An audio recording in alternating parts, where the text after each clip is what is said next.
Hello, my name is Hersh, And I'm Quilly. and this is the HERshyt Show. A little bit about it, and you're gonna laugh, you're gonna cry, you'll probably cuss at me, but that's all right. I just want to bring to you the realization of what's really going on in this world that a lot of people are afraid to speak on. Enjoy. Here you go. So, you ready for the first surprise topic? Here we go. What we got? I have no idea. No, I'm just. So, okay. Hurricane season's coming up, right?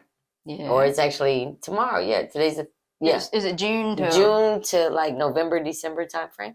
And right now we don't even know what the earth is doing or what, what the No, they just hit out of nowhere. Yeah. So, what do you think if somebody lives in a area where it's prone to having some type of flooding or a hurricane or even tornado alley, because where we stay at is tornado alley, but what do you think that the best preparedness would be for somebody that don't you don't work in emergency management or whatever, but you have common sense? So I want to hear your answer as far as what do you think the number one thing would be. So say if water started, you didn't leave your home, right? And you know that there's a possibility of water coming into your property. Well, first off, I'd definitely get some hella insurance. Yeah. You know what I mean? Like, that's hella insurance. Yeah. Maybe sandbags and stuff. Sandbags? Yeah. And if the sandbags don't stop it, would you... How can I put it? Fuck it, I just say it. If water started coming to your home, right, are you going to keep your main electrical running? Or are you going to try to get to the switch and power it off, like the main power? I'd power it off before I even started. And a lot of people don't think about that. Because you could get And I'm even prepared, even where I'm at now. I know where my lanterns are. Yeah. And I try to keep a stash of batteries. Yeah. Just to be on the, because when stuff happens, say the power does go out, you're not prepared for it. And you're like, where's my battery? And you can't see nothing. to get to your battery. Yeah, I usually, and you don't have no batteries for it. Or if you have an old school lantern, I still use the old school lanterns, kerosene lanterns. Yeah, I still use those. But a lot of people don't even know where to get kerosene from these days. Like, it amazes me how lost a lot of people are. Mm-hmm. You know what I mean? So with the management, they call it emergency management preparedness, right? And candles. Yeah. Right? But you got to have lighters. You got to have matches. Mm-hmm. I'm quite sure quite a few of y'all don't know how to put the rocks and the sticks together to make a spark to save your life. So we've gotten away from all of that. Yeah, we're so spoiled. Yeah. Entitled up the yin yang, right? So my advice would be, go around your property. Take photo for insurance. You were talking about getting insurance. Oh, yeah. Insurance. Photos or... You need to read the declaration of your insurance, though. Don't just listen to, oh, this is the cheaper price, let me pay this one. You need to read those fine prints because a lot of, depending on where you are, they don't have like a flat rate deductible. They're doing percentages of the damages. So if your home is destroyed, right, then your deductible could be $20,000, $25,000. I've seen it. I have literally seen it. And that's on the percentages, right? Percentages based on Louisiana, like a lot of the hurricane areas, and even with Florida, like a lot when last year during hurricane season, when not Ida, was it Ida, Irma? I don't know. Y'all done got hit so many times. But when last season, we was finding out that a lot of people, even though that they had flood insurance, they wasn't being covered. But you can go on FEMA.gov or the National Flood, it's NFIP, National Flood Insurance Policy or something like that, and weigh your options. Don't just call like State Farm or Allstate or whatever and think because I have homeowners insurance, it's the same as flood insurance. Because it's not. And a lot of people, you're right, they don't cover that. It's two separate policies. Yeah, they don't cover flood at all. And so as we get up on this next season, and y'all know that they're coming stronger every single year. I think 2020, the year of COVID, was like the only time we didn't really have like a massive We still had things go on, but it wasn't nowhere near, Cat 5 or, Cat 4 and the destructive ones. Do you think the government can manipulate the weather? Oh, they've already admitted the weather things. Okay. Yeah. Because we started getting into droughts and stuff like that. So the scientists, they... Oh, absolutely. Now, is it making things worse? Probably. You keep fucking with me and sticking stuff up me, then I might get a little frustrated too and start acting a fool. Just saying. Yep. So, yeah. I mean, I think it's a mix of all the above. I do think that we have climate change. I do. And if we didn't have climate change, there wouldn't have been a purpose for the scientists to create such weather things or whatever. You know what I'm saying? So, I mean, conspiracy theorists, shut the fuck up. We're not, this ain't about y'all right now. It's not your time to shine. You know what I'm saying? Like, do you think it's real? Do you think that they're doing it like on purpose or for a reason? For a reason, really. It could be on purpose. I mean, who knows? Well, during, you remember the old almanac used to come out, the Farmer's Almanac, and that was the purpose of daylight saving time. They do. But yeah, we're going to go into that. That's not banned like other books, so you can actually go get one of those. You know what I'm saying? Now. Let's ban it. Y'all don't need to know when to do your vegetation. It goes by the moon cycles, that's why we zodiac wheel. And that's why we have our daylight saving. We need to stop daylight savings time. I like longer days and shorter nights. I do too. But people wouldn't be able to handle that all year round. No, when it starts getting dusk or whatever, I'm like, it's time to tuck in. Better yet, go move to Alaska because they stay dark for like a long time. You don't know what time it is during the day. And then you'll get to see the northern lights and all the pretty stuff too. But I hope you know how to ice fish. I really hope you know. That affects your mentality. It does. It's depressing. Depression. So them shorter days when people were like, oh, well, during the winter time, it's not the holidays making people depressed. It's short ass days. You don't have time to do anything, and then you get overwhelmed. And if you're always staying in the dark room, if you don't like get enough vitamin D, from the sun, natural vitamin D, it totally affects you. Yeah, I learned that working from home. You remember I used to try to open up my blinds and my windows to try to get at least some kind of vitamin D going on. It's looking like Vampire Diaries over this motherfucker. I'm gonna start glistening and shit when I step in the sun. But no, for real, back to emergency management. Go around your house. And this is just for you, speaking back onto the insurance, because y'all know we have squirrel moments. So, we're back on topic. No. Of course not. Chipmunk, maybe, not squirrel. Yeah, we chipmunks. I'm Alvin. Theodore over here. Oh, really? Yeah.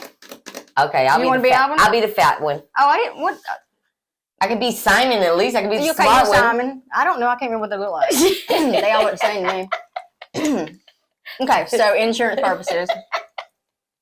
She making me crack up. Okay, insurance purposes though. You need to go around and take photos of all your serial numbers on your appliances. Okay. You need to, for real, and just put it in a book. You don't have to pay somebody to come and do it, but I'll do it for you if you want to come. You want me to pay, come do it. But you literally just go in and take, because you want to have the receipts and stuff like that go to your appliance. But not everybody has that. But you can look up your serial number. And they'll go based off of the part number or the serial number. So that little strip that's on your TVs. To figure out how much it's worth for insurance purposes. Yes. Okay. You want to do an itemized list of everything of high dollar value in your property. Okay. And including your jewelry. You could take your jewelry to go get it authenticated or whatever. You should have that anyway. But just in case something happens. Don't just do it for hurricane season or tornado season or whatever. But you never know. Your house could burn. I've had 2 houses burn down, so... You gotta be prepared. I learned the hard way about not being prepared. You know what I mean? That's something I need to do as well. Yeah. Do the serial numbers and everything. Yeah, just make. I got pictures, but I mean, and I like to be organized when it comes to that stuff. I got receipts and all that jazz, but what if it gets keep it, or whatever? You want to put it in like a fire safe kind of briefcase, or put it in the trunk of your car.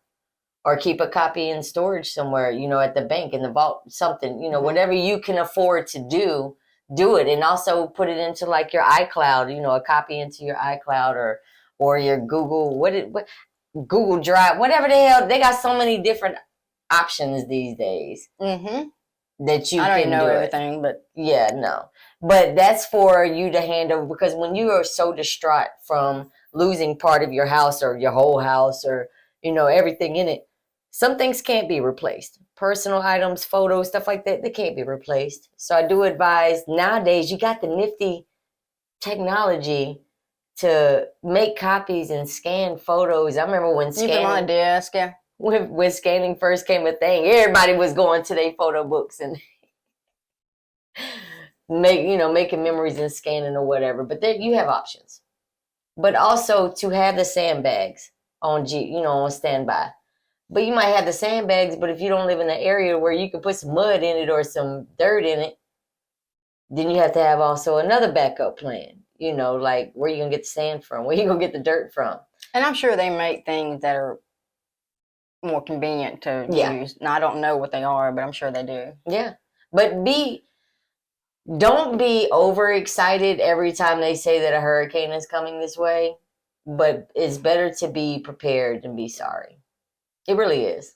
And that's not just a hurricane or a tornado, like I said. You know what I mean? So what would be some other things that you think that you would have in your survival kit? They say to have at least 3 days worth of certain items. Don't go buy all the toilet paper, bread, and milk, because that ain't that. Let's see. For me, candles, batteries, know where my flashlights are. Maybe some stash water. I'm pretty much, I can survive on peanut butter and bread, so I mean, I'm not worried about that. I'm like, I'm good. Yeah. Just the very basic stuff. Yeah. You don't want like a whole thing, but there are people that get like water bottles and stuff like that. They put it up under the crawl space of their house into the dirt, like to keep it cool. Yeah, I've heard. Yeah, I never heard of that before until. Well, underground houses, it's a steady temperature. Yeah, it's like a perfect temperature all year round. Yeah, that's why my son freezes here, because his part is underground, and the top part of the house is above the ground. So when I turn the AC on for upstairs, he's down there in the ice. Oh, I bet he is freezing.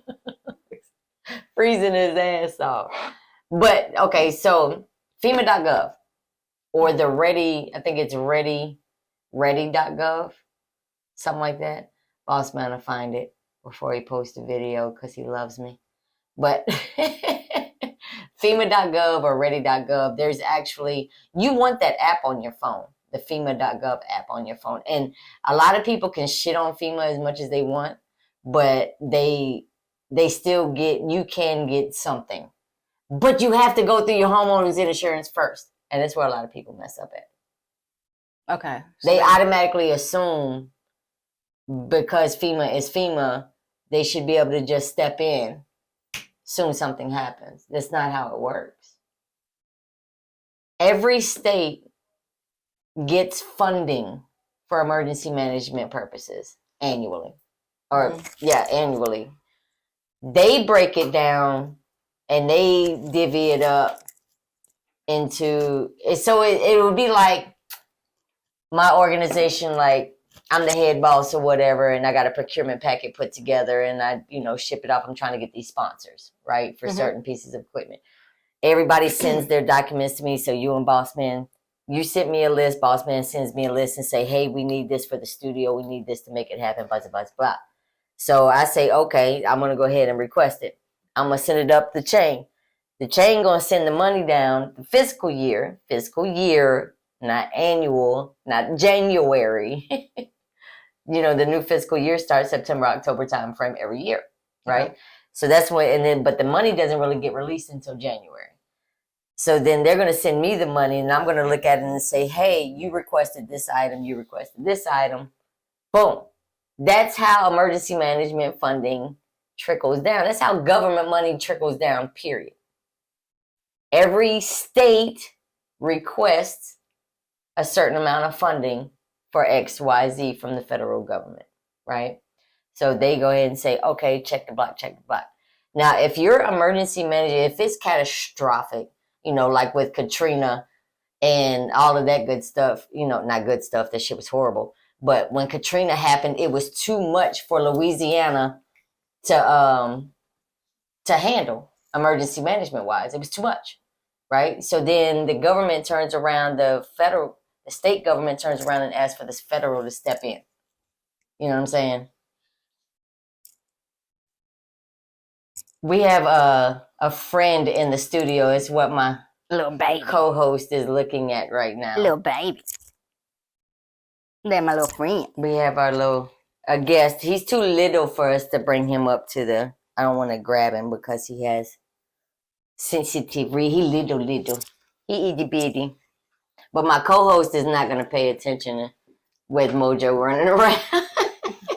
I love animals. There she goes. Come here, Mojo. Come here, babe. You got to watch his ribs, though. Watch his ribs. Come on. This is Mojo. Well, hello. Well, hello. This is definitely, he's like, wait a minute.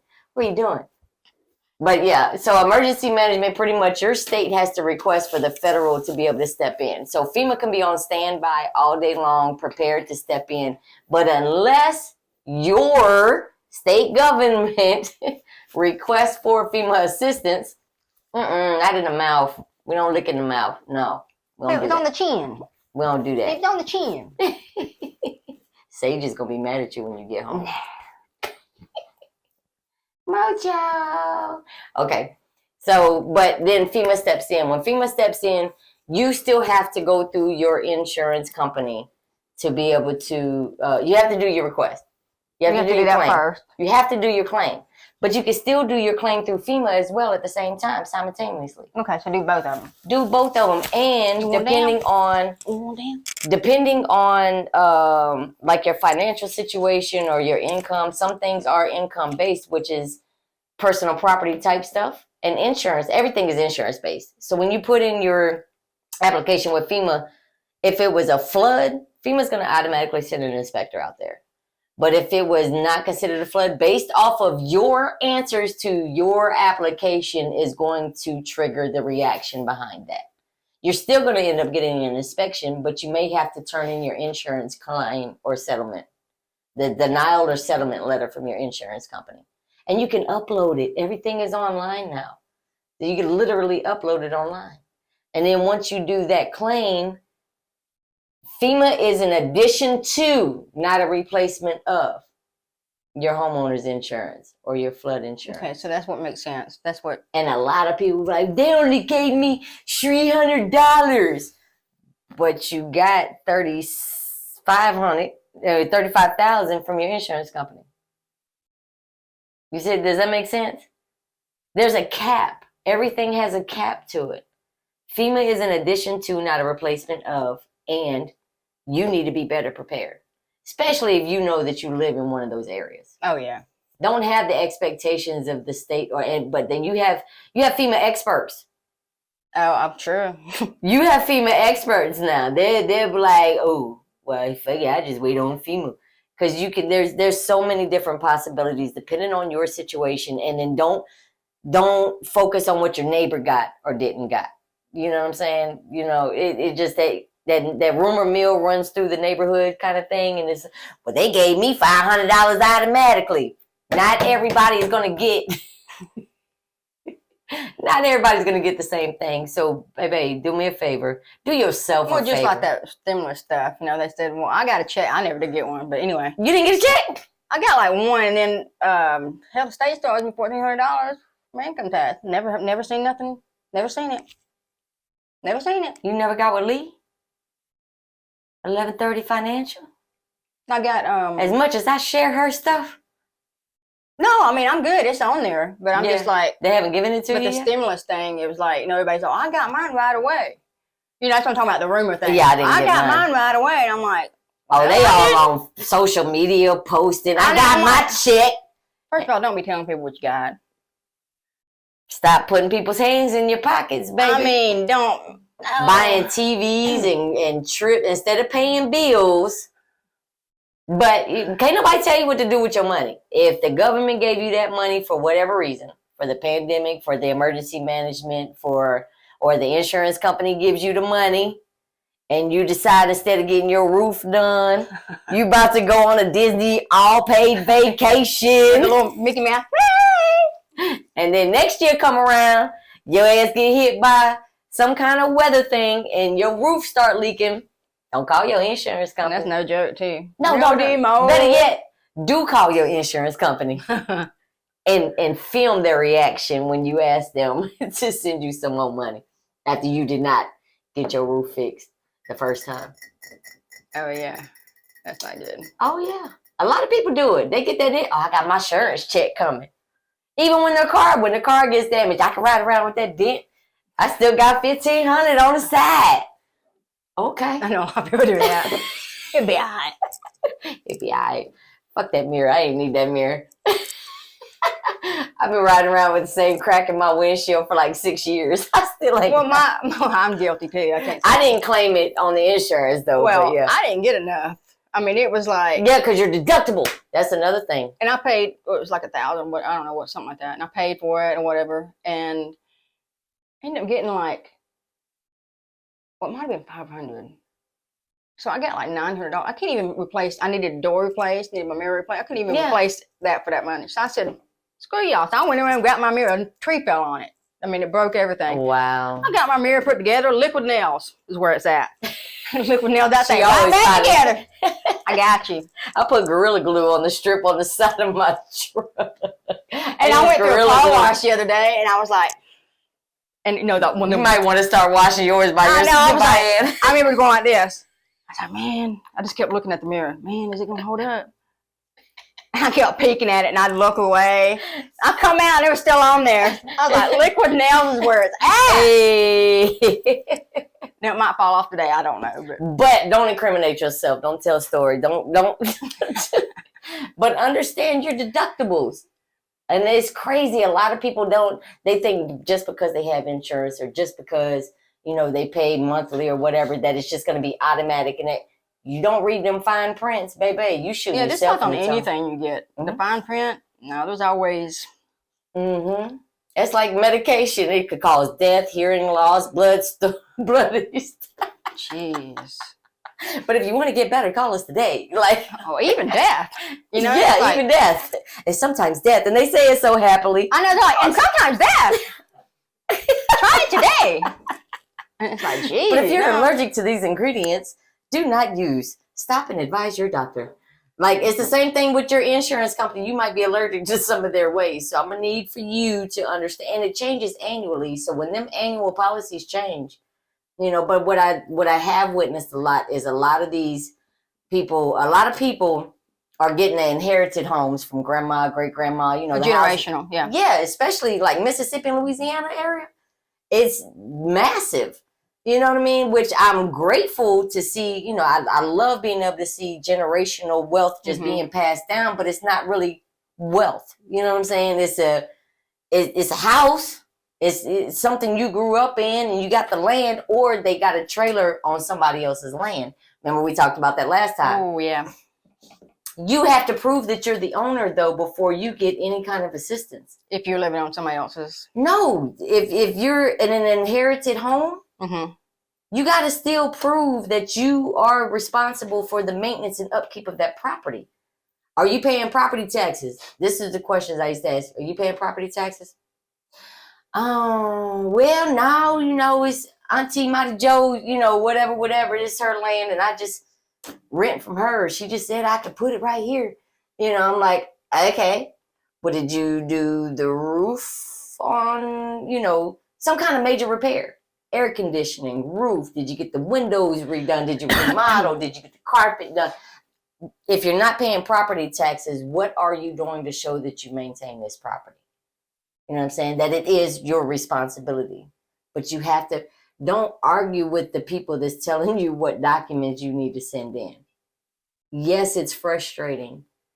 But you have the responsibility, like myself, we have the responsibility to make sure that we are prepared to the best of our ability. To the best of our ability. And it might not, you know, you're going to end up, I got it. Stop messing with my mic. I was gonna hold it up to you. I'm good. She's gonna be rubbing on the mic in the video. She's doing a remix. But no, you have to be but you're gonna learn as you go because shit happens. None of us are perfect. But go on FEMA.gov, go on ready.gov. There's lists out there too. That's why I asked you what would you have in your kit. Because there are lists out there. That would tell you what to. What would be one of your questions of me knowing that my background is in emergency management? What would you have of me? If you knew something was coming and I don't know, what would be the first question you would ask? You pretty much already answered it. Like the insurance and FEMA at the same time. Yeah. And Small Business Administration, the SBA. Okay. During a disaster, the SBA, you don't have to own a business. And that's where a lot of people get confused at as well. You don't have to own a business to go through the Small Business Administration during the time of the disaster. Really? So that's 3 things. Okay. You want to do your insurance claim. You can do your insurance claim online. You can do your FEMA application online, disasterassistance.gov. And you can also call the SBA.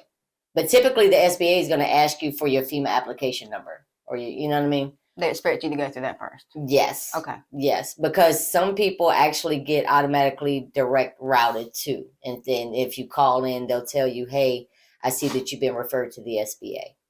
Okay. You know what I mean? You're not going to get assistance with transportation, or you don't even have to be a resident of that area. So say you're riding your RV or your van, or y'all are taking a road trip. Like, you know, you and your love are always taking road trips somewhere. Say y'all go down to Florida and something happens. You can actually do a claim. If there's a presidential declaration, you can do a FEMA claim, even for your transportation. But you will have to have like the address, like some kind of pinpoint, some kind of address of where it happened at. Okay. So the accident report, make sure you get an accident report because all of that will be on the police report. Okay. You know, if something happens. But if it's a major disaster, of course, it's going to say, but you're going to have to get mechanic statements. There's documents that you can't just call in and say, Mommy, I need, and the government says, okay, go get my purse. Go get my purse. And I'll just give it to you this time, but next time I can't. It's not how big government works. It's not how big government works. It's not how big government works. Mm-hmm. You are responsible to be as prepared as you possibly can. Go through your house. You don't have to necessarily take photos if you can't take photos. Write down the serial numbers. I'm real big at writing stuff down. It helps me remember when I have a pen and paper. And I know we have the internet. It's just easy for me because I remember it that way. Yeah. And I write a lot. So I just write down everything. Put it somewhere it would be. I know where my important documents are. You can even change it over and type it. Yeah, you can do whatever. But that's just my way of You can do both. I do both. I handwrite it, and then like certain things I will type it out. But they even have little scanners now that you can go get from like Staples or Office Depot or something. You can plug it into your laptop, or they even have the wireless ones where you could go scan and it'll put it onto the Excel spreadsheet. You just have to set it up. Like being in a logistics world, my background, you already know. I got my wand in there. If y'all need me to come help you, I'll come help. So you scan like your refrigerator and stuff in the back? Yeah, just a little barcode. That's so cool. Everything that has a barcode, you can scan it. Yeah. I'm going to have to get me one of those. Yeah, it's pretty cool. But you have to set it up, the software up to where it's doing that many digits or that many. And then you just put quantity and how much did you pay, a rough estimate. Because you don't want to wait until after the fact and try to remember everything you had in your household. No, because you're going, I couldn't imagine, you'd be going through a devastation. And your mind scattered, No, I get it. Sometimes FEMA will also pay for reinterment. Now, when the grave sites get messed up and stuff like that, if it's a part of the presidential declaration request, then yes, they may pay and cover for reinterment. Oh, wow. Yeah. So you need to, there's so many different things, but stop pointing fingers, stop listening to conspiracy theorists and all that. Matt, can we just start giving them tinfoil hats again and putting them off in a corner somewhere? I'm just asking, because they do keep it entertaining, but at the same time, just use common sense. Oh yeah, pets. That's a good question. You could have said that loud. Yeah, that's a good question. Very Yeah. good question. So from the audience, we had what about pets? Don't leave your pets to listen. Your pets are your family members. Mm-hmm. My And child. you have people that leave their horses, that Ugh. leave their cattle, that leave their you Now that have to stuff be tears me up, man. but there's organizations that can help you better prepare. There are. I know in Georgia for a fact, one of my old leaders, I ain't gonna put her name out there, but I will get her I will get the website that she does with, but they go around training, how to rescue and get ready, for emergency preparedness for your pets.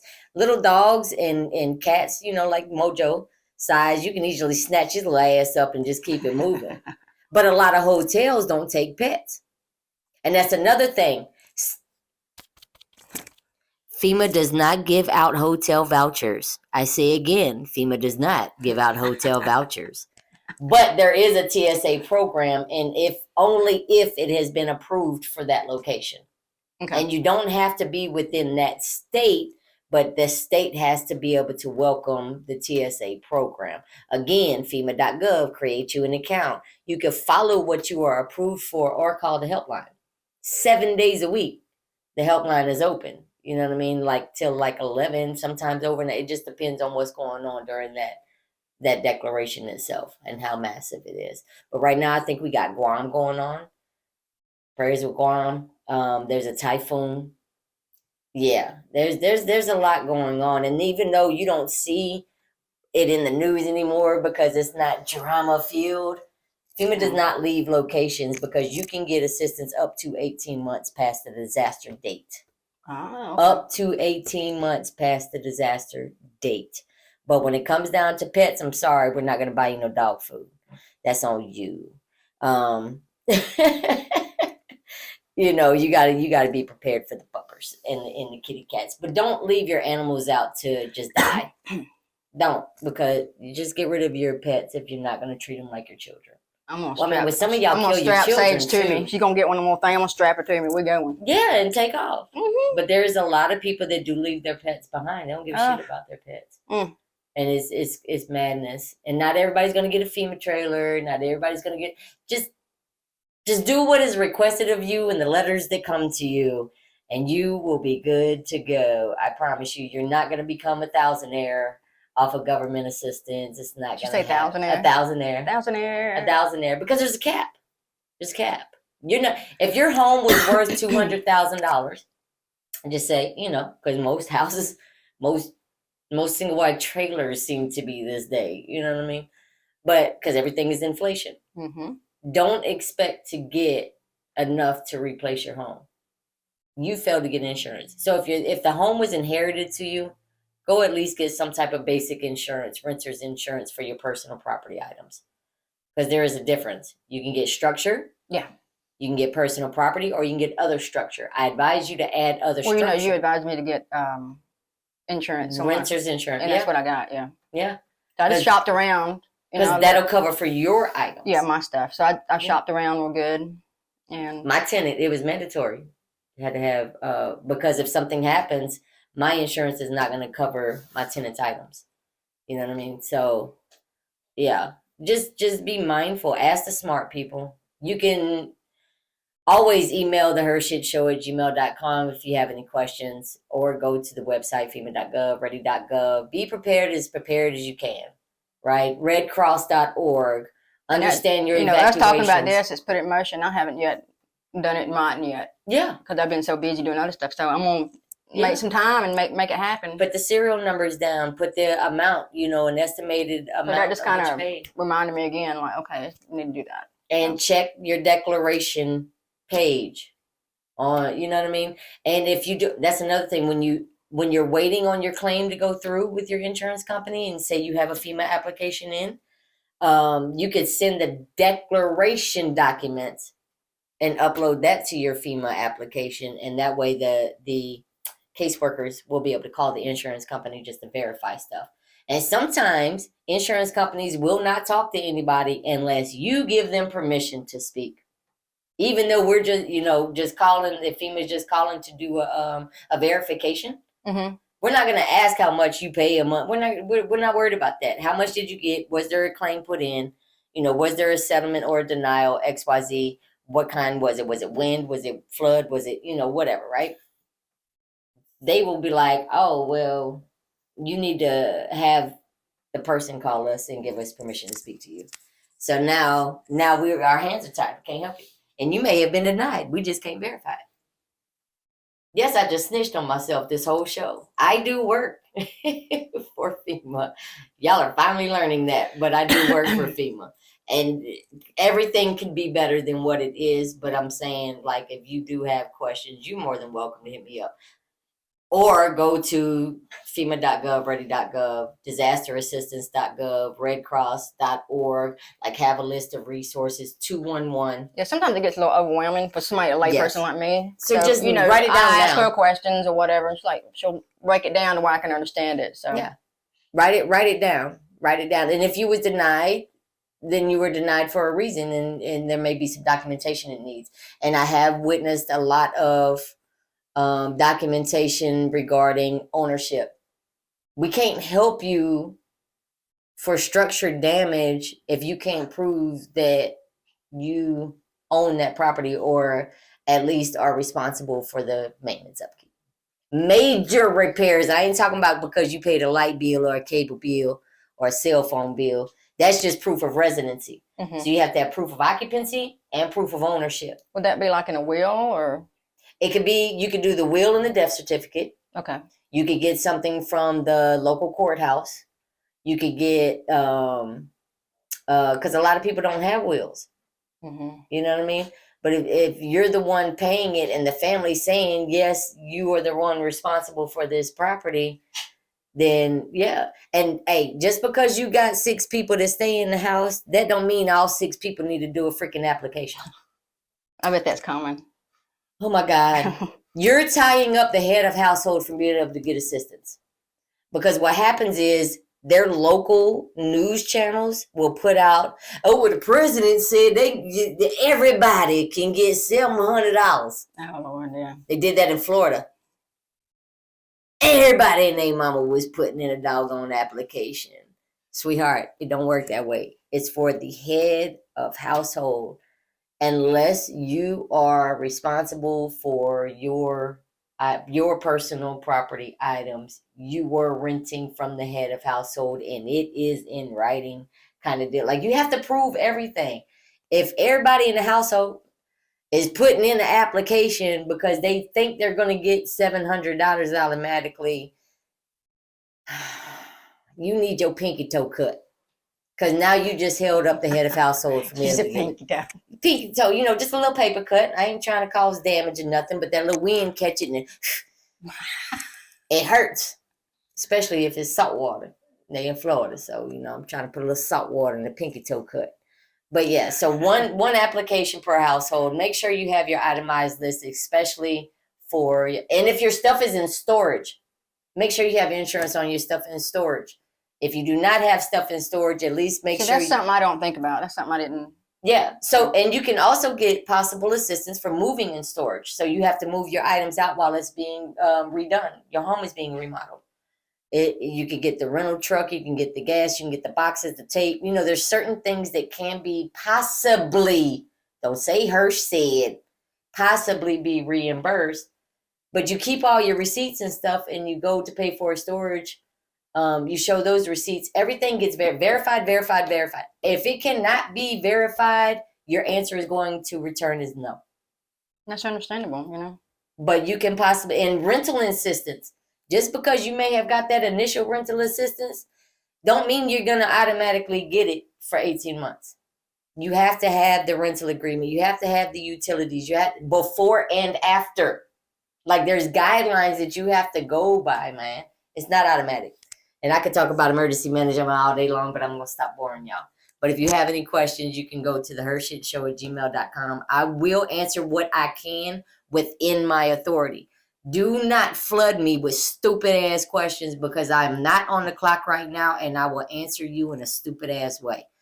But remember, you can always go to the Etsy page. Go to twofeathersage.com, which is my website. Mm-hmm. And See, I have a Etsy page, Do Feather Sage, Mm-hmm. and just pull it up. See what I got. And I have it's called Vintage 79 Finds. That's another website on Vintage Etsy. 79.5. Yep. So yep, check it out. Some of y'all might need some of that sage and crystals for your house right now, before and after.